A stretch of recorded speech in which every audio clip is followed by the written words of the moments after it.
I didn't cry at my grandfather's funeral, but I did cry 3 days later in the musty sunroom of his house over a cat I hadn't even known existed.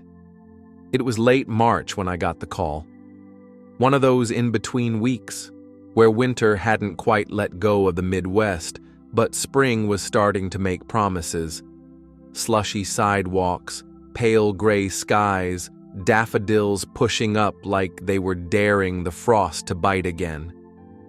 I was in Chicago answering emails in a coffee shop I didn't even like when my mother's voice cracked over the phone. "He's gone," she said. And for a moment, I forgot who he was. I hadn't seen my grandfather in almost 4 years. We used to be close, or at least, he made it easy to believe we were. He had a way of making you feel like you were the only person in the room worth listening to, even when you were 5 and talking about your imaginary friend. But then, college happened, and the city swallowed me whole. A startup job, a breakup, a promotion, a layoff. Time passed the way it always does when you think you're too busy for phone calls. I flew home to Indiana for the funeral. Muncie is the kind of town where time moves slower, like it's waiting for something to come back. Grandpa's house sat just outside the city, a squat red brick rancher with chipped shutters and an aluminum storm door that stuck in the summer. It hadn't changed, but something in me had. After the service, everyone gathered back at the house. Casseroles showed up in Tupperware, old neighbors offered weak smiles, and I sat on the arm of a recliner in a room that still smelled like my childhood. A mix of pipe tobacco, wood polish, and something vaguely citrusy I could never quite place. We told stories. My mom cried. My uncle started talking about selling the place, and that's when I asked, "What about his cat?" There was a pause, a long one. My cousin Rachel tilted her head. "What cat?" "Didn't Grandpa have a cat?" I asked again, a strange certainty rising in me. I didn't know where the thought had come from. It had just arrived, whole and sudden. I could almost see it. An old tabby on the windowsill, sunlight catching in green-gold eyes. But everyone else just shook their heads. "No cat," said Mom. "Not since Whiskers died in, 2006? That night, I couldn't sleep.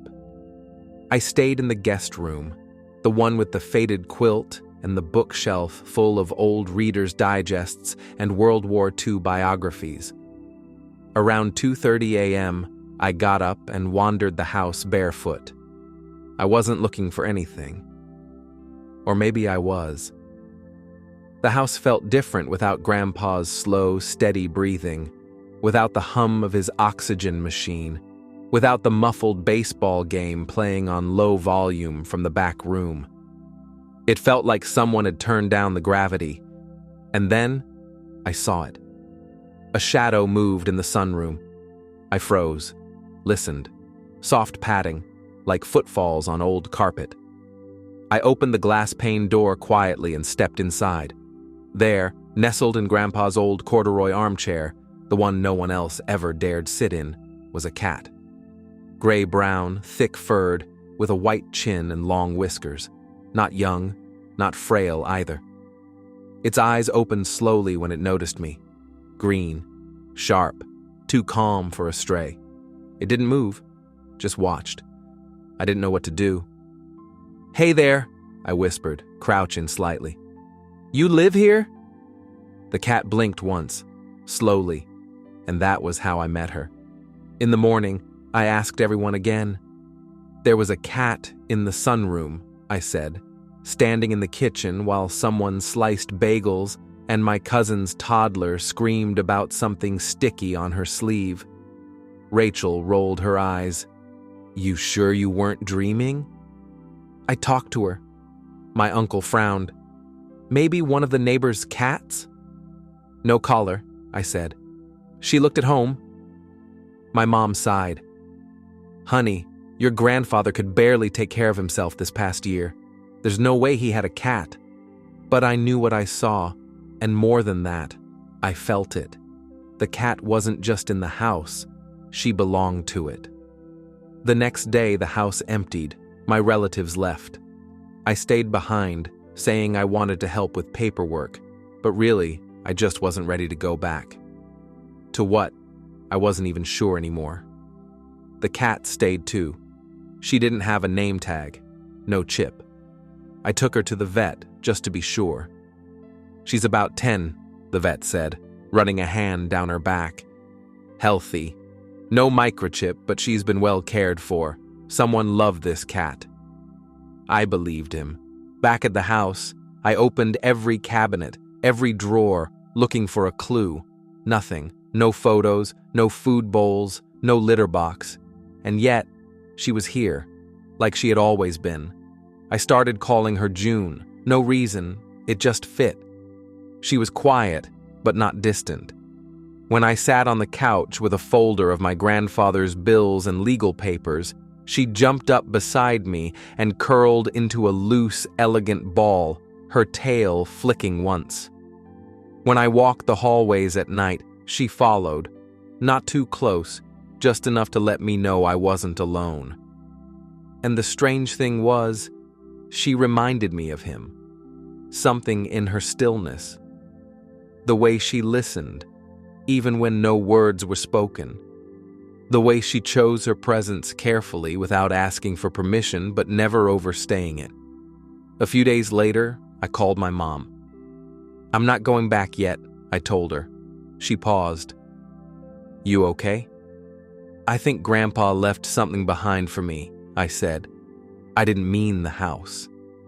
That afternoon, I sat on the porch steps with June. The sky was soft gray, and a light drizzle started, almost mist-like. She didn't flinch, just stared out at the yard like she'd seen it grow from seed. A part of me wondered if I was losing it, projecting, attaching, making something out of nothing. But another part of me, the part that remembered how Grandpa used to say, some things don't need to be explained to be understood, told me to sit still and just pay attention. That's how it began. Not with fireworks, not with some big emotional breakthrough, just a quiet cat in a quiet house, and a feeling that something was waiting to be found. I didn't mean to stay for 2 weeks. I told myself I'd only hang around long enough to help sort out the house, maybe look through some of Grandpa's old files for anything my mom might have missed. But every day, I found another reason not to leave. The mornings were quiet. The kind of quiet you don't hear in a city. Not silence, but a gentle hum of life. A dog barking 2 streets over, wind chimes tinkling, the occasional lawnmower sputtering awake. And then there was June. By the 3rd morning, she'd started waiting for me in the hallway outside the guest room, sitting like a statue, tail neatly wrapped around her paws. She wouldn't follow me. She'd just watch, blinking slowly, like she was giving me a choice. You can ignore me if you want, or not. I never ignored her. June didn't demand affection. She accepted it like an offering, one she might reject on a whim. The first time she jumped onto the couch beside me, I felt strangely honored. She didn't purr, didn't nuzzle or knead, or do anything Instagram-worthy. She just curled beside me with a kind of polite tolerance, as if to say, you may sit here. By the 5th day, she had started lying on the blanket that smelled faintly of Grandpa, the one I'd draped over the arm of the couch. I hadn't washed it yet, couldn't bring myself to. I'd watch her knead it gently before settling in, claws extending and retracting in slow rhythm. That tiny action, the soft push and pull of her paws, cracked something in me that emails and funerals and sympathy cards couldn't touch. I started talking to her, not much at first, just random things, thoughts that slipped out when I thought no one was really listening, the kind of words you only say when the only witness is a cat. "They want to sell the house," I said one night as we sat by the window, watching dusk settle over the yard. June stretched one paw forward, then tucked it under her chest. "I get it, but it doesn't feel right. It feels like if we let this place go, we let all of him go too, you know?" She blinked slowly. Not agreement, not disagreement, just presence. And somehow that was enough. The little things started to matter. I noticed that June wouldn't eat unless I was in the kitchen with her. I'd fill her bowl. She had a metal one I found tucked behind a dusty shelf under the sink, and she'd wait.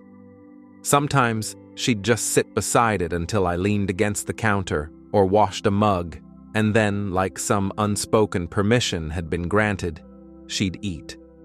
Deliberate, neat bites. No mess. She didn't like tuna, but she loved the smell of coffee. Would press her nose close to the edge of my mug in the morning, eyes squinting in delight, then sit contentedly beside me as I read through yet another box of Grandpa's papers. The more time I spent with her, the more I realized how much I didn't know about my grandfather. Or maybe how much I'd forgotten.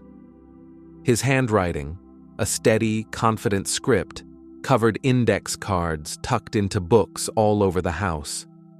Notes like, "Don't forget the story behind this one," and "For Rachel when she's older," sat inside old encyclopedias and first edition paperbacks. He'd kept everything. Birthday cards, drawings I made when I was 7, receipts from local diners with scribbles on the back, observations, quotes, fragments of memory. And in the sunroom, under the old wicker table, I found something small but unmistakable. A ball of crumpled foil. June saw it first. She darted under the table with a surprising burst of energy, batting it twice with her paw before flopping on her side in a rare moment of goofiness. Her tail flicked, her back legs kicked at the air, and then, just like that, she stopped, as if realizing she'd shown too much. I crouched down and picked it up, just a piece of foil, folded and refolded into a tight little sphere. I smiled. "You've played here before, haven't you?" I said. June licked her paw once, pretending not to hear me, but I could feel it. She'd been his. Somehow, some way, she had been part of his life, hidden from all of us. That night, something changed. I was sitting at the kitchen table, a stack of old notebooks in front of me. June was on the chair opposite, curled up like a small gray loaf. The light above us buzzed faintly. I had just opened one of Grandpa's oldest notebooks, a beat-up, spiral-bound thing with a faded navy cover, when a loose photo slipped out and floated to the floor. I picked it up. It was black and white, slightly yellowed. A man, Grandpa, much younger, maybe in his 40s, standing beside a woman I didn't recognize. She had her arm around a cat, a tabby, just like June. On the back, in Grandpa's neat handwriting, June 2016. Don't forget. My breath caught. That would have made June only around a year or two old back then. I stared at the photo, then at the cat sleeping across from me. "You were here," I whispered, "all this time." She didn't move, but her tail flicked just once, like punctuation. I called my mom the next morning. "Did Grandpa ever mention someone named—" I turned the photo over again, squinting. "Emily or Emma?" The name's smudged. Silence on the other end. Then, "Emma, yeah, that was his neighbor, I think, a friend. She passed away a few years ago." I glanced at June. "Was she close to him?" "I don't know," Mom said, her voice tightening. "He didn't talk about her much. After she died, he got quieter, quieter. Not lonely. Not angry. Just quieter. That afternoon, I walked the perimeter of the backyard with June trailing behind me like a silent shadow. The yard was overgrown in places, especially near the back fence. The garden beds were mostly bare, save for a few stubborn perennials that had survived years of neglect. And then I saw it. A small, flat stone near the base of an old maple tree, moss-covered, out of place. I brushed the moss away with my hand. My heart stuttered in my chest. It read, Emma, 1949 to 2017, and Jasper, the best boy. I looked down. June was sitting beside the stone, tail curled, staring straight ahead. Was he yours? I asked softly. Or hers? She didn't look at me, just blinked, and then, slowly, leaned her body against my shin. It wasn't grief, exactly, that sat with me that night. It was something quieter, something older, like a story I'd always meant to finish reading, but had misplaced for years. June slept at the foot of my bed that night for the first time. I woke once around 3 a.m., and found her sitting in the windowsill, silhouetted by moonlight, perfectly still, watching, waiting. The next few days passed in a rhythm I hadn't known I needed. We moved through the house like we were relearning it together. June took to sitting in the den beside Grandpa's recliner. Sometimes she'd jump up onto the seat and paw gently at the side cushion, like she expected it to open. Once, I followed her lead. I reached beneath the cushion, something I hadn't done before, and found a small, leather-bound book wedged deep in the corner. I pulled it out. A journal, inside, notes, short entries, observations, thoughts that didn't belong to anyone else. Most were simple. June likes the 4 o'clock light in the sunroom. Left tuna out. She hates it. Just like Emma. Bad day. June stayed close. That helped. The last entry was dated 3 days before he died. Not much strength today. But she sat on my chest and purred. I think she knows. I closed the journal gently. June had jumped up beside me again. She pressed her head lightly against my arm. I think she knew too, I whispered. It wasn't a dramatic moment. No tears, no music swells. Just me, in an old recliner that smelled like dust and memory, and a cat who had been waiting longer than I had realized, not just to be noticed, but to be understood. One morning, about 2 weeks after the funeral, I found myself boiling water for coffee without thinking. June sat on the counter, a habit I'd stopped trying to discourage, and watched with what I swore was judgment. I laughed. An actual laugh. The first one in what felt like months. You're right, I told her. I'm a mess. She batted gently at my elbow. I took it as acceptance. That evening, I called my mom again. I'm not going back yet, I said. A pause. Still sorting through the house? Yeah, that, and June. The cat? She's not just a cat, I said. And for the first time, my mother didn't argue. It happened the morning I almost booked my return flight.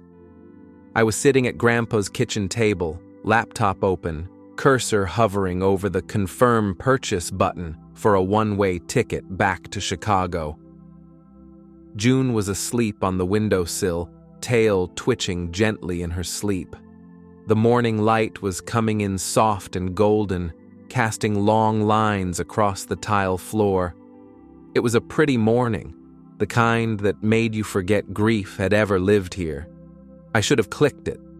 Instead, I looked up and saw June's ears twitch, her head lifting with a sharp stillness that didn't match the dreamlike quiet of the house. She bolted from the sill, not ran, bolted, like something had snapped inside her. By the time I reached the hallway, I heard it.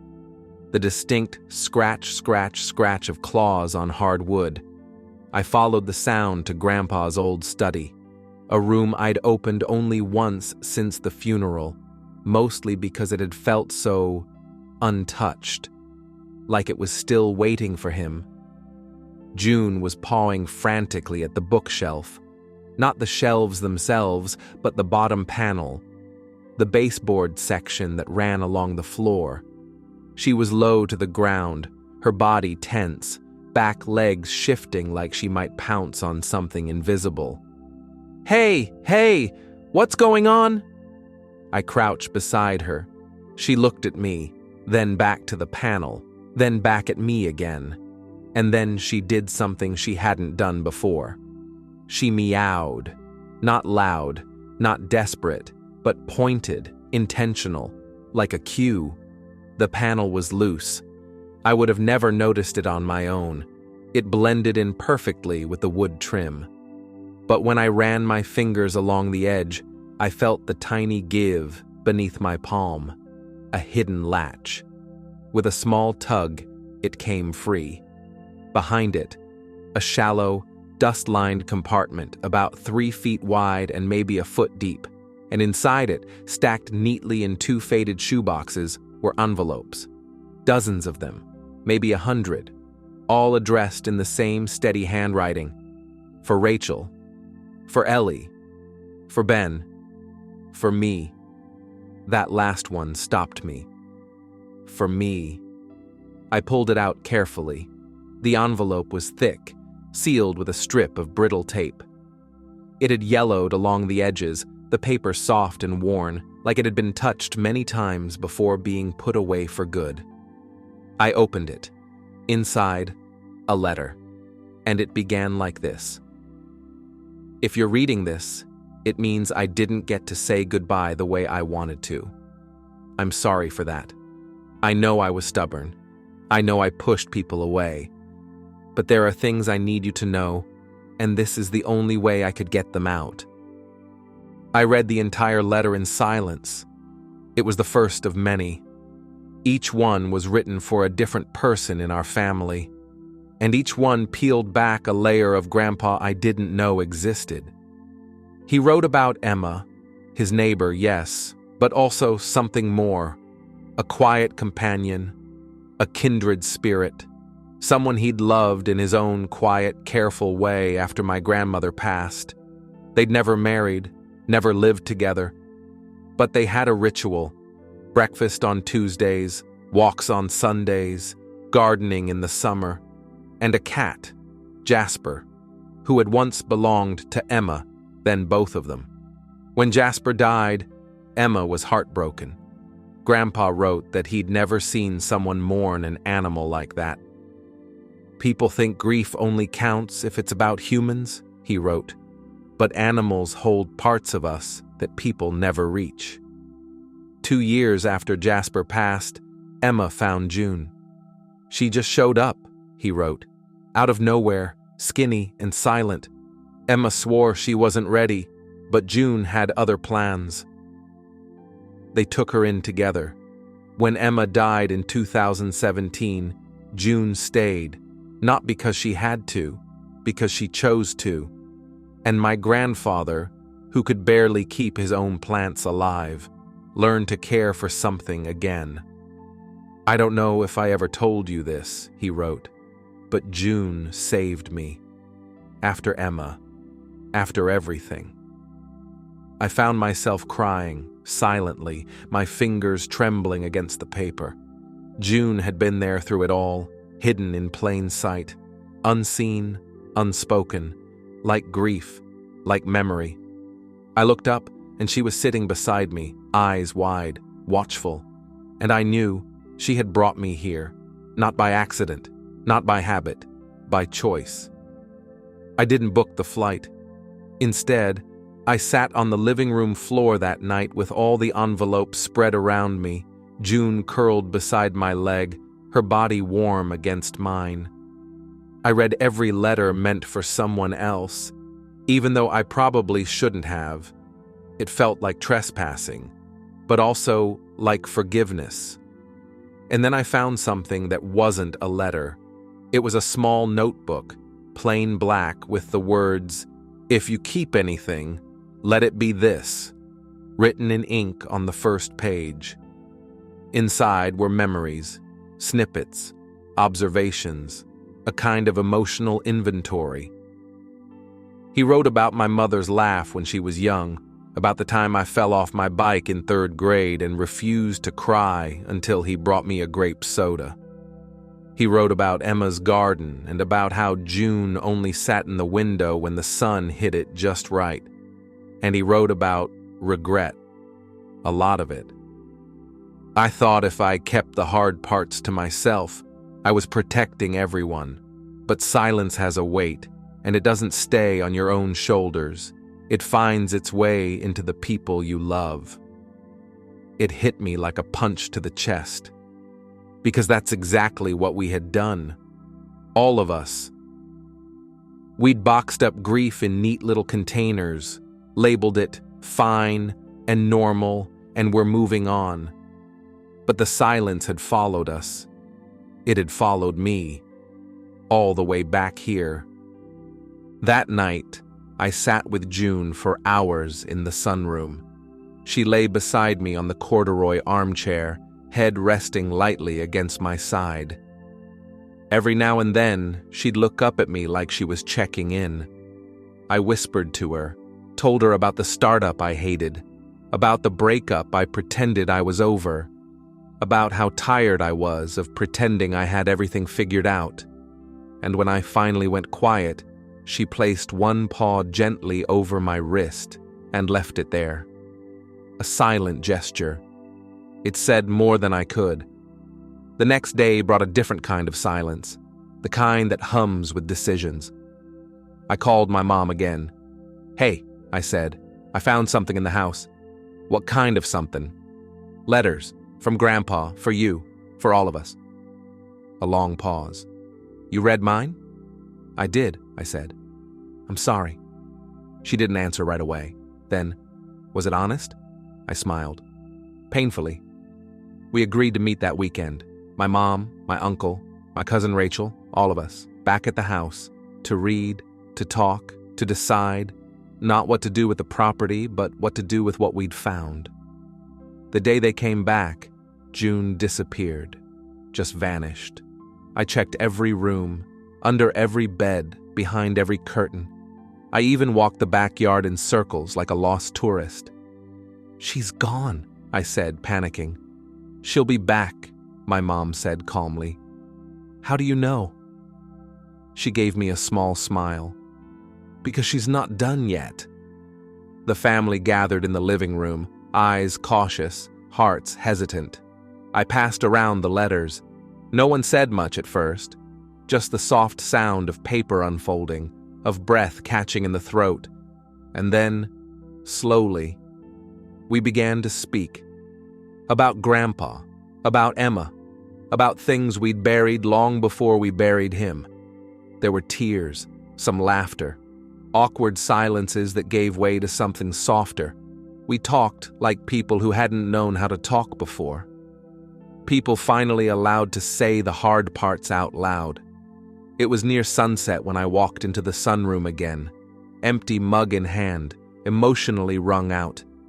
June was back, perched on the windowsill, watching the light fade, like she'd never left, like she'd just given us space. I sat beside her, gently, ran a hand along her back. She didn't move. "You knew," I said quietly. Her ears twitched. Not just about him, about us, what we needed. I don't know if she understood the words, but she understood the moment. She leaned her head into my palm, and for the first time, after 2 weeks of silent stares and slow trust, June purred. A low, quiet, steady sound, not loud, not dramatic, but full of knowing. You think you know the moment something ends or the moment something begins, but most of the time you don't. You look back later from the other side and realize the line was there all along. You just stepped over it without noticing. For me, that line was drawn the morning I caught June doing something she'd never done before. something small, ordinary even, but it broke me. It had been 2 weeks since my family read the letters. 2 weeks since the house shifted from something we needed to sell to something we weren't ready to let go of. There were still decisions to make, lawyers to talk to, items to donate, repairs to consider, but something between us had softened. We'd stopped treating Grandpa's memory like a museum exhibit. We started inhabiting it, talking about him the way you do when someone still feels close enough to interrupt. And through it all, June stayed, quietly, constantly. Not in the way dogs do, loud, exuberant, needy. Cats don't announce their devotion. They offer it in fragments, moments you're expected to earn. And that's exactly what she gave me, pieces of herself, one gesture at a time. That morning, she gave me the last piece. I found her in Grandpa's room, the one I hadn't stepped inside since he passed. It was still just as he'd left it. The bed unmade, his glasses on the nightstand, the old lamp with the yellow shade still plugged in, even though the bulb had burned out weeks ago. The smell of cedar and shaving cream still hung faintly in the air, though time had begun its slow work on both. June sat on the bed, not curled up, not grooming, just sitting, on his pillow. At the very center of it, paws tucked beneath her, her body still. She looked like a question mark, a quiet, aching question, and something about it shattered me. I sat down slowly on the edge of the bed, not wanting to disturb her. But she didn't move, didn't flinch. She just turned her head slightly, enough to acknowledge me, and then turned it back, her eyes distant, somewhere I couldn't follow. And I realized she missed him.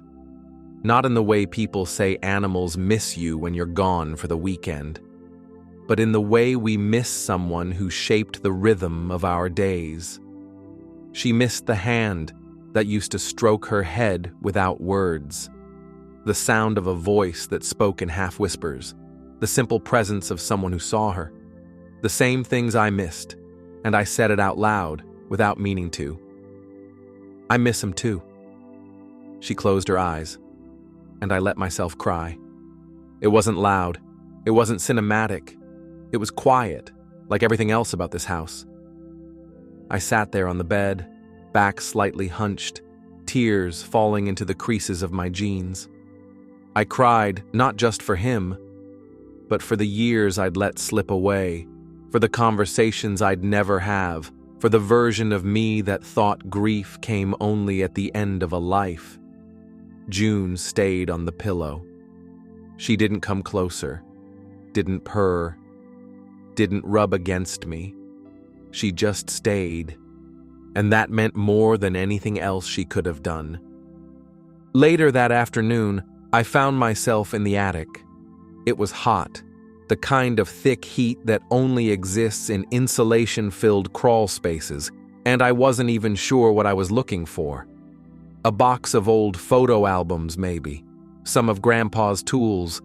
I'd gotten it in my head that I needed to clean something, fix something, as if doing so might organize the rest of the mess inside me. June didn't follow me up, but I could feel her waiting below the attic hatch, like a quiet chaperone. I was halfway through moving a box labeled Xmas Lights, Do Not Touch, when I found a folder wedged behind a rafter. It was plain, unmarked. Inside were photographs, dozens of them, some color, some black and white. All of them of Grandpa and Emma. There they were, younger than I ever remembered him, older than I'd ever seen her. In a garden, on the porch, laughing, her hand on his arm. His eyes crinkled in a way I'd never seen in person. In the corner of one picture, Emma kneeling in the grass, Grandpa standing behind her, was June. Smaller, her coat darker, but unmistakably her.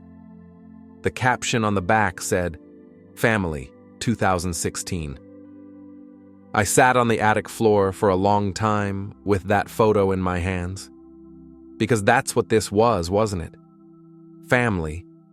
Not the kind people list in wills, not the kind you measure in blood or legal documents. The kind you choose. The kind that finds you when you think you're done being found. That evening, I printed the photo. I placed it in a frame I found in a drawer, one that had once held a church program, now faded and curled at the edges. I replaced it with the photo and set it on the sunroom shelf. June sat beneath it. I didn't have to pose her. She just knew. The next day, my mom returned. She brought pie, rhubarb, Grandpa's favorite, and a set of papers from the lawyer. "We need to decide what to do with the place," she said. "I know. You thinking of keeping it?" I paused. "Not just the house." She tilted her head. I think I want to live here for a while," I said. "You? Back in Muncie?" I smiled. "Just for now. Long enough to fix what needs fixing. Maybe long enough to figure out what I want to do next." She looked around the room. June sat at her feet. "She's why, isn't she?" she asked softly. "Part of it. What's the other part?" I looked toward the sunroom, toward the photo, toward the chair I now sat in every morning like it belonged to both of us. "He left me more than a house," I said. "He left me a chance to make something whole again." Over the next few weeks, I started small, replaced the broken drawer in the kitchen, pulled weeds from the garden beds, cleaned out the garage where I found more than one forgotten jar of expired pickles and a box of mismatched gloves. It wasn't glamorous work, but it felt like penance, or maybe pilgrimage. And June? She followed me everywhere now, to the mailbox, to the hardware store, once even to the front seat of my car while I ran a 5-minute errand. She'd never done that before, insisted on being included. But now it was as if she'd accepted our partnership. Not as something temporary, but something chosen. She liked the mornings best. I'd sit on the porch with a mug of coffee, and she'd curl on the mat beside me, tail flicking in rhythm with the birdsong, eyes half closed, the sun warming her back. Sometimes I'd read aloud, old letters, bits of Grandpa's notebooks, things he'd left behind that weren't meant to stay unread. June always listened, even when I stumbled, even when my voice broke, especially then. The day I officially changed my address, it rained. A slow, soaking rain that made the whole world smell like earth and memory. I didn't tell anyone, not yet. It felt like a promise I needed to make quietly, without ceremony. I stood at the threshold of the house, mail key in hand, and watched June step outside. Not darting, just strolling, like the place had always belonged to her. And maybe it had. That night, something new happened. I was brushing my teeth when I heard a soft rustling from the hall. I wiped my mouth, stepped out, and saw June standing beside the door to the guest room. The door was ajar. She looked up at me, then walked in. I followed. She jumped up on the bed, turned once, then looked at the far corner of the room, where a cardboard box I hadn't unpacked yet sat unopened. She meowed, just once. I walked over, opened it. Inside, on top of a stack of books and sweaters, was an envelope. I hadn't seen it before. It was labeled simply, "For you." One more thing. My stomach tightened. I sat on the edge of the bed. June pressed against my leg, silent again. Inside the envelope was a photo, a Polaroid. Grandpa, holding June as a kitten. He looked tired, but happy. On the back it said, "I hope she finds you when you need her most." That night June slept on my chest for the first time. Heavy, warm, steady. I didn't move, not for hours. I just lay there, hand on her back, the slow rhythm of her breath anchoring me to something I hadn't felt in years. Peace. Not because everything was fixed, or because the grief was gone, but because she was here, and so was I. They say some animals pass through your life, and then there are the ones who stay, even after they're gone, even after the grief settles into the wallpaper, even after you've swept the floor, sold the furniture, and told yourself you're doing better now. Some animals stay in a way you never fully understand until years later, when you realize their paw prints never washed off your heart. They just became part of the map. For me, June was one of those. It's been over a year now. The house is still mine. I kept most of it the same. Grandpa's sunroom chair is still by the window, and the mismatched mugs he collected are still in the cabinet. I fixed the porch swing, cleaned out the shed, replanted Emma's garden. But other things have changed. The walls are warmer. There are new photos on the mantel, ones of Rachel and her kids visiting last fall, of my mom in the backyard holding a slice of pie, of June sitting atop a suitcase she refused to let me pack. And me? I changed too. Not all at once, not in any kind of dramatic way, but slowly, like the way light filters into a room you didn't know was dark. I still work remotely, but I'm no longer with the startup. I started freelancing, writing pieces like this mostly. Personal essays, stories about real things, honest things. And yeah, stories about animals too, especially cats. When people ask why I stayed, why I left a whole life behind to live in a quiet Indiana town I once couldn't wait to escape, I usually say something simple. I inherited a house. But the truth is, I inherited more than that. I inherited a second chance, at stillness, at understanding, at becoming the kind of person I didn't know I wanted to be. It wasn't long after I officially changed my address that the first letter came, not from my family, from a stranger, a woman named Helen who had known Emma and June back in the early days. She said she'd read an article I wrote online, one where I'd told the story of a cat who led me to a box of letters, and in doing so, rewrote my entire sense of family. I knew that cat, she wrote. She used to sleep in my sunflowers. She included a photo. There was June, smaller, squinting at the sun, her tail curled protectively around two tiny kittens. I stared at that photo for a long time. Kittens? She never had any. Not with Grandpa, not in the time I'd known her. At least, that's what I thought. I called Helen the next day. We talked for almost an hour. She told me the whole story. When June first showed up on Emma's porch, she had 2 kittens with her. One didn't make it. The other was adopted by a family a few streets over. June stayed. Emma called her the shadow that turned into a sunbeam. She picked Emma, Helen said, like she picked you. I hung up the phone and sat in the sunroom for a while, my heart full in a way I hadn't felt before. She had a life before us, a story I'd never know the full shape of, a grief she carried long before she knew mine. No wonder she understood me. There's a moment I keep coming back to. It happened about 6 months ago during the first hard frost of the season. I'd just finished clearing leaves from the yard. The sky was turning pink at the edges, the air thick with that specific smell of cold earth and chimney smoke. I stepped inside, boots muddy, hands stiff, and found June curled on the radiator cover in the hallway, watching the front door.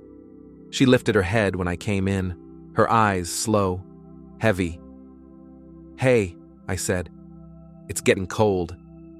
She stood, walked to me and did something she hadn't done in a long time. She meowed, just once. Software, familiar, final. And then she walked into the sunroom, leapt onto Grandpa's chair, and curled up into the smallest shape she could make. That night, I left the door cracked, the lamp on low, and sat in the armchair across from her, my heart in my throat. I knew, she was tired, and I could see it in the way she curled herself tighter, like she was trying to return to something small and safe. I whispered to her, thanked her, for the letters, for the porch mornings, for the way she gave me back my grandfather without needing to say a single word. She didn't come to my lap that night, but her eyes stayed on me, half-lidded, until they didn't anymore. She passed away in the morning, peacefully, without ceremony, just a soft exhale, and then stillness. I buried her beneath the crabapple tree out back, next to where Emma used to grow tulips. I didn't say much, just this. You found me when I needed you most. The house felt different after that. Not emptier, not haunted, just quieter. Like something had come full circle. Like the silence wasn't grief anymore. It was grace. Sometimes I still hear her claws on the wood floor. I know it's nothing, a trick of memory. Or maybe not. Maybe some animals stay in ways we don't understand. I talk to Grandpa more now. Not out loud, not really. Just in the way you do when you carry someone with you. I tell him when the furnace acts up, when the neighbor kid draws chalk hearts on my driveway, when the rhubarb comes in early, and sometimes I tell him what June did for me, how she softened my mother, how she held my grief without asking anything in return, how she taught me that love doesn't always arrive in big declarations. Sometimes it shows up in paw prints across a dusty floor and a single stare that says, I see you. I still do. Every spring the tulips come back, and when they do I sit on the porch with a coffee and I say her name, June, the month, the cat, the beginning. So what did she change? Everything. She changed how I saw my grandfather. She changed the story of a house I thought I'd lost. She changed how my family speaks to each other, now with less armor and more heart. She changed me, and all she ever asked for in return was to be seen. Federal. Let in. Not just into the house, into the story. I don't believe in magic. Not really. But I do believe in timing. And if you've ever had an animal find you right when your life was falling apart, you know what I mean. June wasn't just a cat. She was a bridge, a mirror, a keeper of secrets, a gentle witness to the things we don't always say out loud. She didn't speak. She didn't need to. She just stayed. And because of that, I did too. So if you're reading this and there's a cat curled up nearby, pay attention. They know more than they let on. Thanks for being here. If this story touched you in any way, please consider sharing it. It might find someone who needs it, just like June found me. Like, subscribe, and tap the bell icon if you want more stories like this. Real ones, full of heart, honesty, and the animals that change us. Until next time, hold them close. Say the quiet things. And remember, sometimes the smallest lives leave the biggest paw prints.